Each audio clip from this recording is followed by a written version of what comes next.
get the latest on the pandemic and the race to vaccinate the most vulnerable. The CDC reports that over 38 million people have gotten at least one dose, almost 12% of our population. But demand is outpacing supply as FEMA opens new vaccination centers across the country. Kaylee Hartung is tracking it all from LA. Good morning, Kaylee. Hey, good morning, George. Here in East LA, this is a community that's been devastated by COVID-19. You have a lot of predominantly Latino neighborhoods here. It's an area that's underserved by health resources. So that makes it a particularly good fit for FEMA to open one of its first mass vaccination sites in the country here. And starting today, right here at this site, eligible people, they can drive up. They say pretty soon here, they'll be vaccinating 6,000 people a day.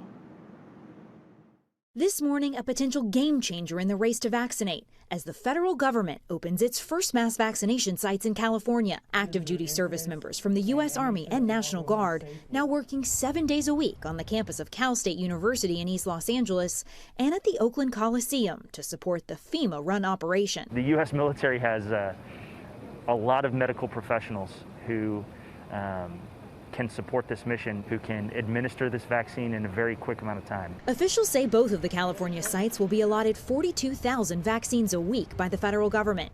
These mega sites, part of President Biden's pandemic response plan that aims to make the vaccine widely available by spring. The plan is to open 100 vaccination sites in 100 days. In Texas, 3 more of these federal sites are expected to open next week, and FEMA is still searching for more potential locations across the country.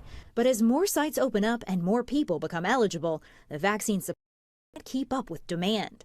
Dodger Stadium forced to temporarily shut down its vaccination site over the weekend. And in San Francisco, sites closing for at least a week, leaving some desperate to get appointments for loved ones. I'm like, I'll get him anywhere. Where would there be an opening?